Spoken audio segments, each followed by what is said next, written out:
Welcome to 15K Plus Random Movie Reviews, where we take random movies from Metacritic's 15K Plus movies to randomly watch, whether we like it or not.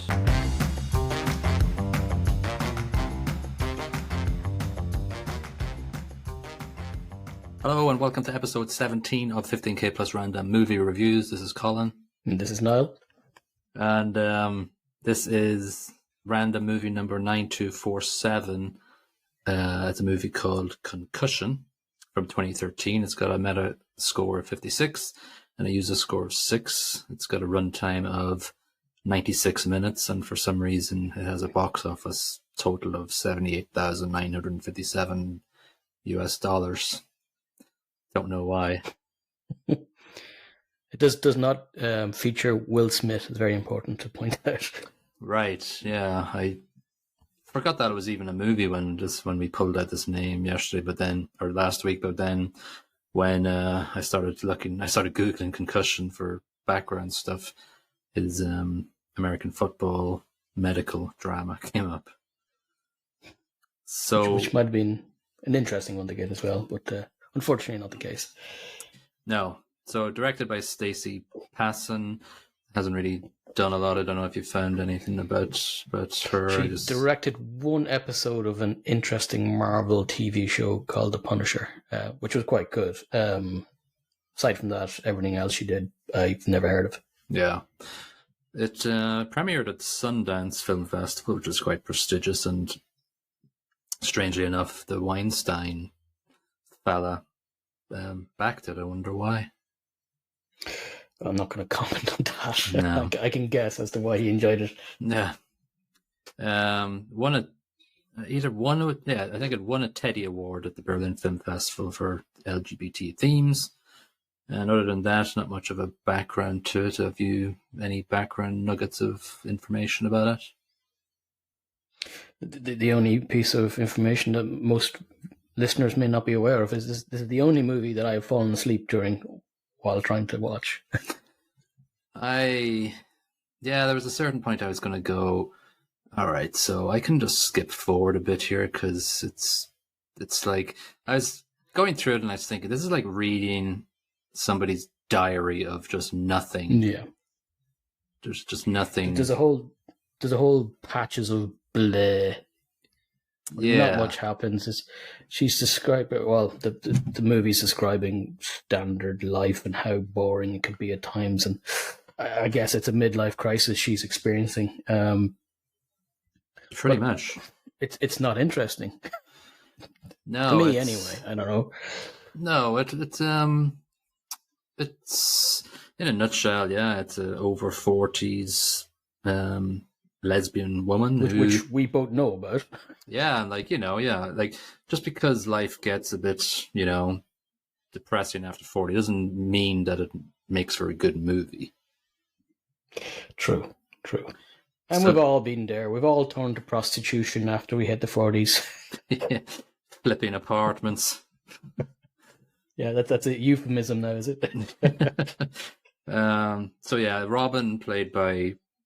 Abby, played by Robin Weigert. Mm-hmm. She's above 40, and she's going through a midlife crisis, basically. Like, there's an intro to the movie is pretty much just women voiceover saying some just things about what you need to take care of when you're over 40. It's either your butt or your face. Face or ass, yeah. And then it goes into a running theme that goes throughout the movie of her exercising and doing yoga and, fighting off the inner demons through exercise, pretty much, I would guess. She's a bored housewife, pretty much, and she's it actually goes straight from exercise and yoga into a very quite dramatic scene of her face covered in blood after getting hit by her son with a ball. Baseball in the face. Yeah, that's gotta hurt. Possibly the only interesting bit in the movie, and they don't show it. Yeah, it's true. It was like, oh, bloody hell, that went from sedate intro David Bowie song, "Oh You Pretty Things," to massive amount of blood, and her like going, "You little," to her son. That was a nice touch. Yeah. Yeah, and then obviously the wife. Then I think the wife was Kate, was it? Is that her name? I think so. I have her written down as wife because she's such a nun character. She's so Played by boring. Julie Fane Lawrence. Yeah, that's who's it. been in absolutely nothing. Yeah, I wonder why. So yeah, you know, absolutely two-dimensional characters, kind of just there because she has to be. Well, to be honest with you, yeah, you kind of she did a job well then, because it's supposed to be a boring character and absolutely doing nothing to the marriage or whatever. I think in my eyes, there's a danger in trying to, project a really boring situation and making sure that the people watching know it's boring. The problem with that is a lot of people are going to be bored. It's effective. Yeah, it's such a it's a dodgy premise that you have to really have a massively powerful script to actually make it work. Yeah. You have to. Yeah. I'm not sure this does, but yeah. To be honest with you, so this is another bug of mine from the movie. Like, she gets concussed. The name of the movie is Concussion. There's nothing about concussion through the entire movie. Yeah, other than it's possibly a trigger to her midlife crisis. But it doesn't even go into that. No. It just happens. Yeah. And that's it. It's just an event that happens at the start of the movie. It doesn't say that this is the trigger, or she doesn't say that this is the trigger. Yeah. It just flows on from there. Yeah, exactly. And doesn't really address it ever again. You could call it something else. You could call the entire thing midlife crisis or whatever, and just get it over with. You don't have to have concussion as the main factor of the movie. In fact, it's a terrible. Unlike the Will Smith movie, where it actually is the main part of the movie, this is sod all to do with concussion. Yeah, it's quite weird and bizarre that it based it entirely on getting hit in the face with a baseball. The first 30 minutes or so, it's pretty much just, I want to go back to work, and it's pretty much it's she likes to flip apartments. She finds crap apartments and gets them renovated with her buddy Justin. I'm guessing that's his name. I can't remember. Who seems to do 90% of the work. Yeah, she just looks at a catalog and go, "Yeah, that color and that tile," and away you go. Off you go, minion. Fix it up. Yeah. And so, it goes back and forth between the family life being stale and the son being annoying and her snapping at the son and her getting on the treadmill and increasing the pace, and then she vomits up everywhere after it. Yeah, overdoes it, drops to the floor and vomits all over. Ruins a perfectly good treadmill. What are you thinking? Yeah. And then, just, out of the blue, she just calls a call girl and meets up with the call girl. Yeah, she doesn't start off with the high standards. No. The first lady of the night she visits, or the only lady of the night she visits, I should say, sorry, off her face looks like she's doing meth or something. Not a great thing. It's not sexy. Crystal meth. Be honest. Speed. Nice. Yeah, nice one there. Going back to the previous episode, the sisters. So then Justin and Robin are. So she just admits to what she did to Justin because Justin's her buddy. Whatever. That doesn't really do much. But cuts to. Yeah, he says well, if you're gonna do it, don't F it up. Yeah. Then it shows then some scenes of the kids being annoying in a music shop playing the drums. Yeah. Just ramps up the noise. She's chit-chatting to the wife about their friends who are going through a divorce or something like that. And she's describing why her friend is divorcing the husband or cheating on the husband or something. And she's just... The wife's always like, that's, daft, don't be at it, sort of stuff. And she's like, well, she just needs to breed. Yeah.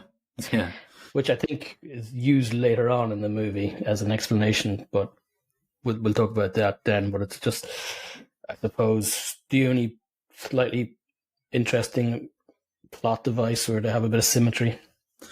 Yeah, I guess it comes across as just a boring, mundane family dinner, and just we're supposed to feel bored with them. And we do. Well done, director.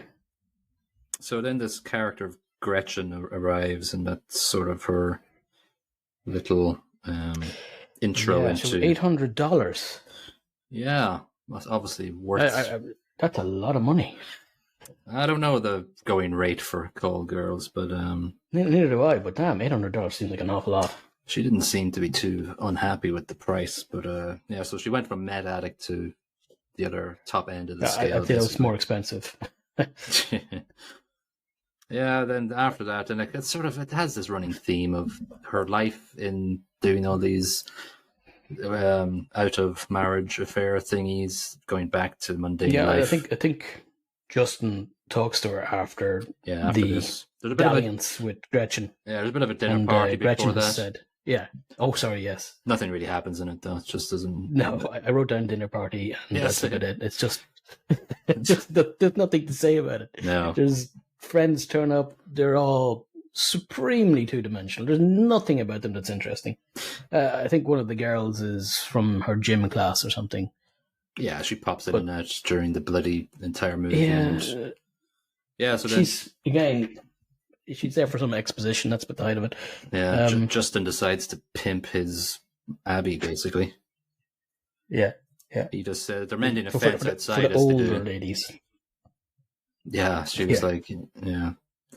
And so they decide to turn their flipped apartment into a hookah home, basically, for turning tricks, is the term. The maison derrière. So I think this is around the 30-minute mark, flying through this, and for some reason her first customer is like a child and a teenager and doing her homework. Doing her homework with one of those pens with the multicolor selector on the top. Yeah, we've all had one of those. Yeah, I still do. But for good reason, she goes, maybe a little bit too young.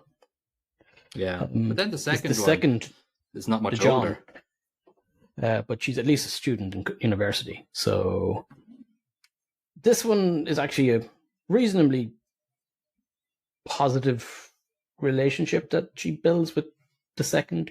I don't know what. It's not a John. It's usually a bloke. What's the female John? I don't know. Call girl.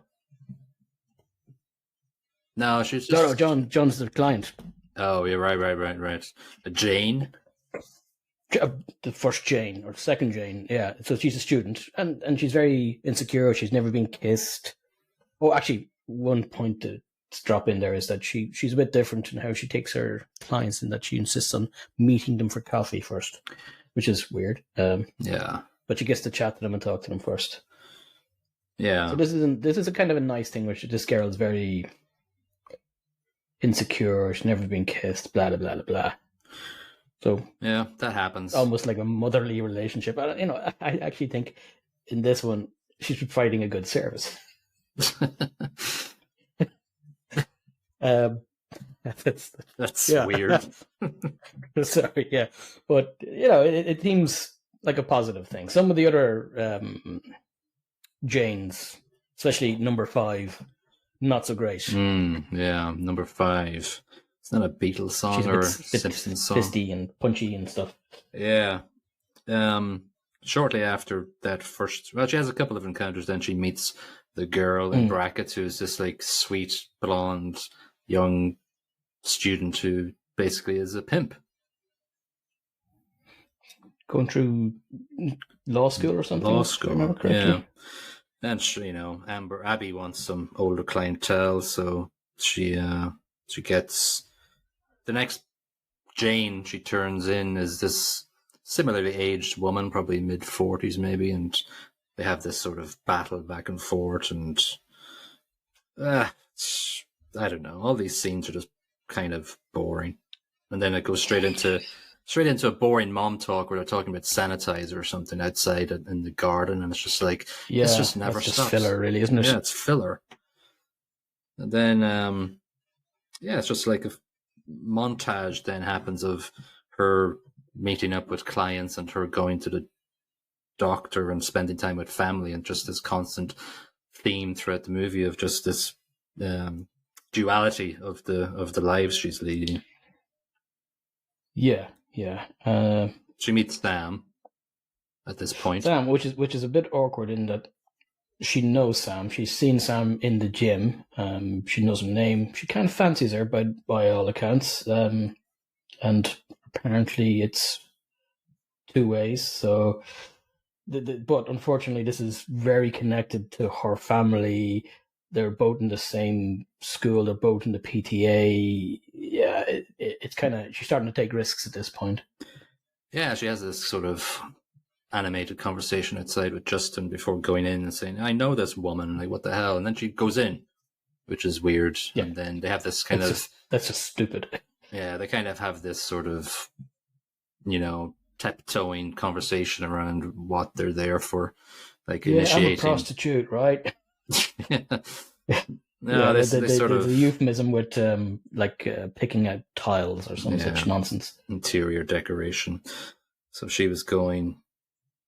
Sam was saying, I was thinking whether I should do Pilates today or meet up with Eleanor. So she met up with Eleanor, which is Abby's prostitute name, basically, if we forgot to mention that. Again, another montage, jogging, taking her vitamins as we all do over 40, This is true. It's just like living our lives again, just the boring bits of it on a really boring movie. Yeah, she has a encounter with Sam in the brothel home that she has created, and Sam says, what are you doing with those tiles over the sink? And Abby, and then Justin pops in afterwards, and she's up on the counter ripping the tiles off the wall. Yeah. So, what? Yeah. I don't get that bit, but okay. Well, yeah, it's just missing something. It's just another choice in the script that really just doesn't give me any sort of, enticement to continue watching it without trying to skip different scenes. The older woman comes back in. She has another scene with them, and she asks, "Have you got children?" She goes, "No," and then she says, "Well, your scar says otherwise on your stomach." So then she walks away. She's a bit affected by that conversation because the older woman says she misses her husband because they haven't been, I don't know, intimate or something.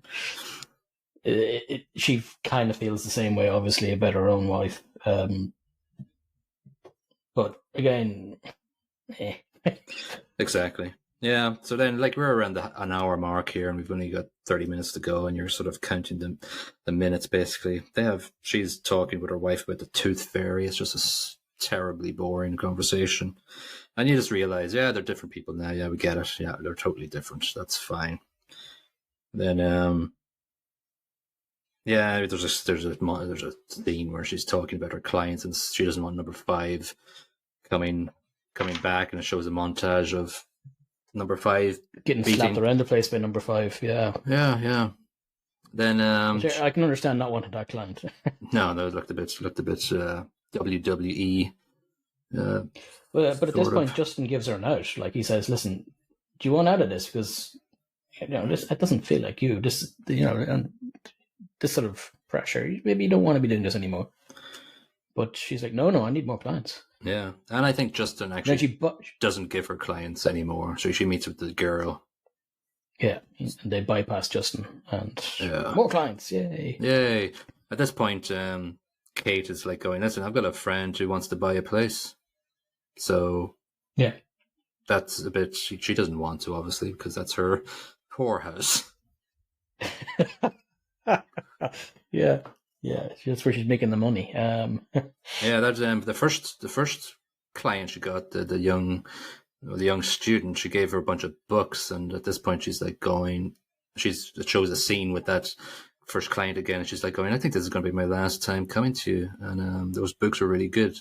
The only thing that came into my mind, the only thing that came into my mind was bring the bloody books back then. Even get, in fairness, $800. I'd keep the books. You think she's 800? Well, she was charging 800 to the older lady. Oh, remember the lady decided she was going to walk out because she was too scared, and she was going to give 400 for the time. Right. Yeah. Good memory. Then comes in. It's just randomness. She's in this drive-through, and she orders a number 4 with cheese, and it just shows her eating this number 4 with cheese. Why? I don't know. You don't need to see somebody eat a cheeseburger. Yeah. Meh. She meets Sam in the grocery store with her hubby, and it's just... Yeah, she intentionally goes down the aisle where Sam and the husband are being quite lovey-dovey. So she does it intentionally, just, I don't know, for kicks. Yeah, she makes it overly awkward by on purpose. Yeah. Again, goes back to normal family life in between all this random, chaotic altar life, and shows their daughter doing the Dominican Republic speech in a play. Meh. 1492. 1492. Again, even that bit is... the kids in it are, again, there's no substance to anybody but the main couple of characters, and they're unlikable. Yeah.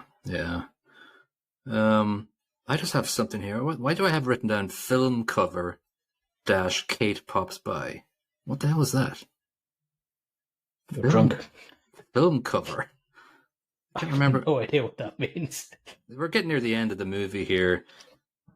You're delirious at this point. No. This is when I don't know why I wrote film cover, but she's in her whorehouse with a client. The client leaves, and Kate drops by, and she's that's what. There's Kate drops by, and Abby is naked on the bed, and that's the actual picture they use on the film cover of the movie poster. Okay, yes, gotcha. So yeah, okay, well that would make sense. Yeah, so that's why I wrote that. I knew it made sense. So basically, that's the sort of the apex of the plot line. It should be the most dramatic thing, but it's not. They just sit down and they have a conversation. Pretty much Abby just says, "I'll do whatever you want," and Kate just walks out.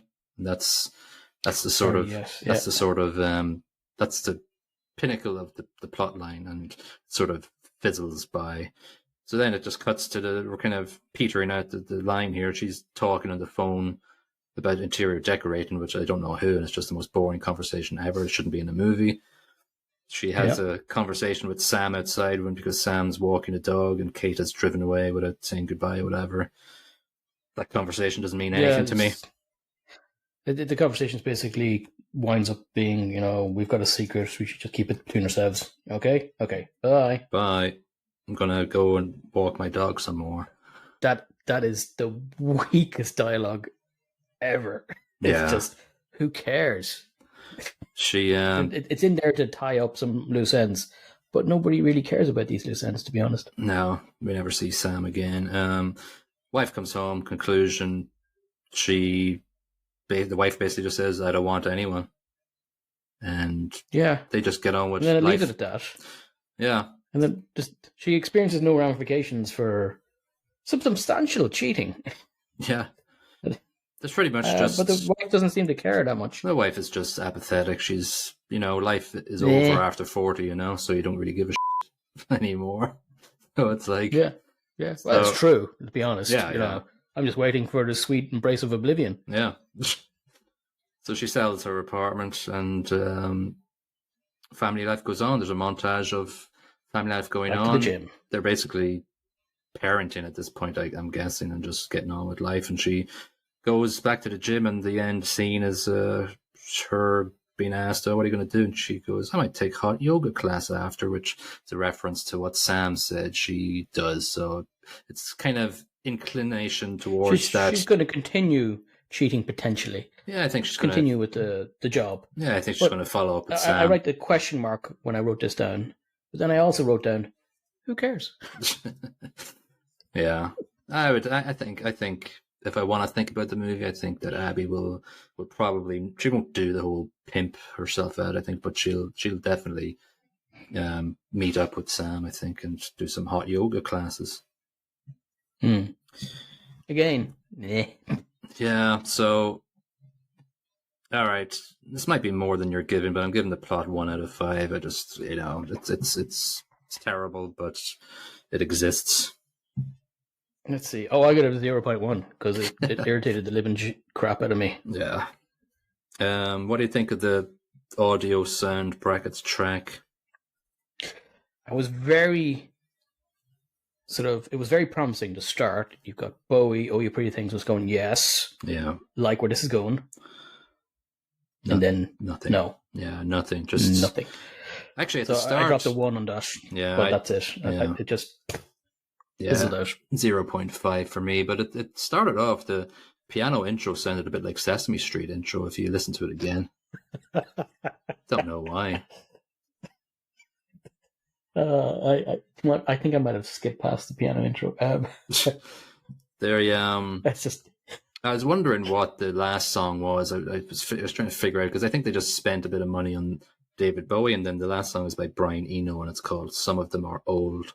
I had to look it up on Spotify and just played it. It was like, oh yeah, that's it. So I was just wondering. Yeah. I can't sandwich the movie. Find it. So you had decent music at the beginning and the end, and everything else was rubbish. Yeah, it was non-existent. Non-existent. There was a bit of techno stuff in low audio in the background at some point. I don't know why, but that's the way it goes. Acting was okay. It was probably the best bit of the movie. Nothing to write home about. I think they did a good job. It's just, when you've got poor source material, it doesn't matter if you do a good job. It's going to be this. I thought Abby herself was actually quite good. Acted quite well. There's a Justin Sons of was actually Anarchy. an interesting character. It's a Sons of Anarchy background there. Both Robin Weigert and Maggie Siffer in Sons of Anarchy. I was wondering where the girl, I'd seen her before, Emily Kinney. Do you know where you might have seen her before? Oh, number 2?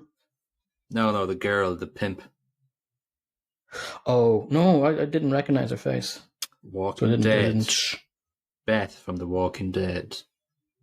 She was the farmer's daughter, right? Yeah. She was really young in that. Yeah. I suppose she was about the same age, actually. When was The Walking Dead? Well, this is 2013. I think Walking Dead was around that time. Yeah, she might have been around, actually, that in the seasons. Okay. Anyway, I soon stopped watching The Walking Dead around that time, probably. I didn't recognize her, so as much I don't care about the character in Walking Dead. I actually thought a couple of times that Robin Weigert, who played Abby, was the actress from Fringe. And she totally reminded me of that actress, but it wasn't. I just no. Production, I really don't. I don't know really. It looks good. The sets were fine. There was no real. The fake blood was good. I give it a 1.5 because there's a couple of things in it that there's a bit of symmetry here and there. Some of the shots are interesting, but yeah. Oh, it's because it's a lot of it's mundane. So what are you going to show? Yeah. Acting, I gave 2.5 just because it's pretty good. I give it 2. Yeah. I might have given it more, but the main characters are well done, but the supporting cast have nothing to work with.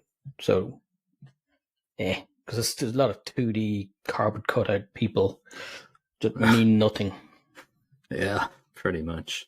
Yeah, production. I don't have anything of note to say about it. It was just like the rest of the movie. It was just like a piece of cardboard and soggy piece of cardboard.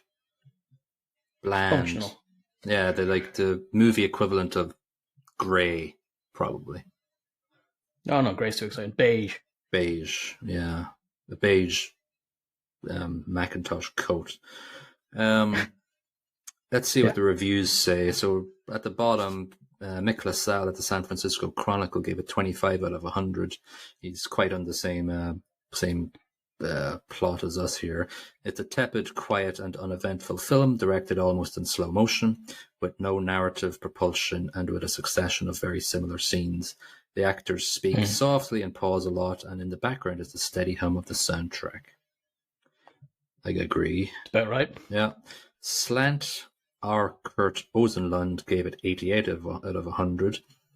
Whoa. He says the near imperceptible finesse of Abby's characterization reflects writer-director Stacey Passan's effortless, interesting mix of richness and economy. Twaddle. Twaddle, I say. All right, let's try to forget about Already gone. Concussion. Whatever that was. Yeah, let's act like we have a concussion and forget about it.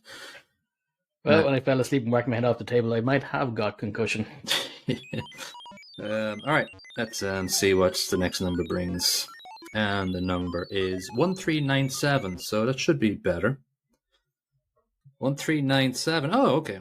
All right, 1397 is a movie rated 81 out of 100, released in 2017, and it's Truman. Oh, get away. I haven't seen that. I don't know if it's actually the one about the president. It's not, actually. Oh. 2017? It's actually... What we are tending to get here a lot is a foreign movie. Yeah. So here's the plot. Diagnosed with terminal cancer. What the? Get off. Julian has decided to forego treatment and spend his final days tying up loose ends. When childhood friend Thomas pays his ailing friend an unexpected visit, he quickly realizes he won't be able to change his mind. In what will be their final reunion, the two friends set out to finalize Julian's funeral arrangements, settle his accounts, and most importantly, find a home for his beloved dog. Now, dogs make me quite emotional in movies, so this better not get going. Yeah, like John Wick's when they killed the dog. I was like, yeah, he killed them all. It's got a Metacritic must-see award, so... It's 99 on Tomato Meter, so it must be really good. Yeah, I think it'll it'll be super good. Depressing, though. Yeah, I think it'll be good. Yeah, it's got a dog. I don't mind if it's depressing as long as it's good. Yeah, it's got a dog on the poster too, so you know that the dog plays a major part. What's the language? Sorry, I think it's Spanish. Language is English and Spanish.